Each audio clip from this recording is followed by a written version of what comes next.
Hi guys, Mrnewmobile here, please subscribe followed by the bell.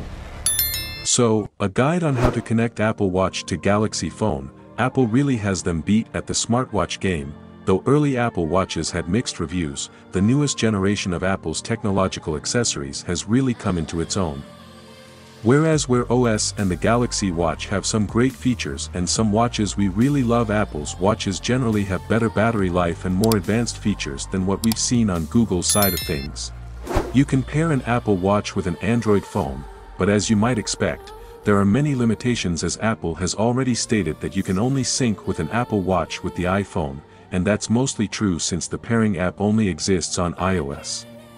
Essentially, what we are doing in this scenario is pair the Apple Watch with your iPhone and set everything up so that it's working, then put the iPhone in airplane mode and swap the SIM card into an Android phone. You need to have two unlocked phones, one Android and one iPhone, because you're swapping SIM cards around.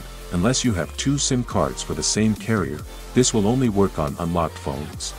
Take these steps, set your Apple Watch up with the iPhone. Make a test call or two to ensure everything is working.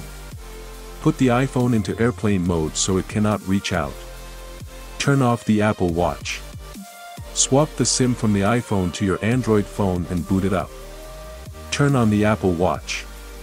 Wait for the disconnected notification to disappear from the Apple Watch. For some Galaxy phones it may take quite a while to connect. However, a quick walk outside to a stronger signal had the watch connecting faster and had a much better call quality.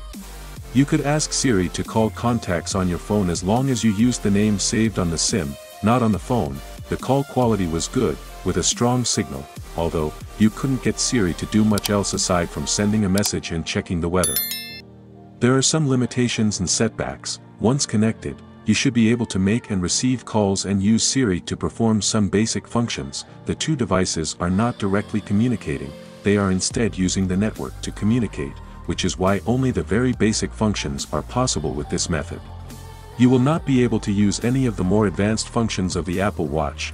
You will obviously have no access to the smartwatch app on your Android phone and will only really be able to make and receive calls and ask Siri some basic questions.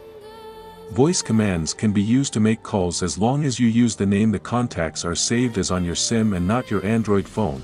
The other limitation will be battery life. The Apple Watch doesn't have an amazing battery to begin with, but by using LTE constantly, that battery isn't going to last very long at all. Well, without being said, let me know your thought in the comment below, and if you are new here please subscribe, like the video, comment. Thanks for watching, see you on my next video. Peace out.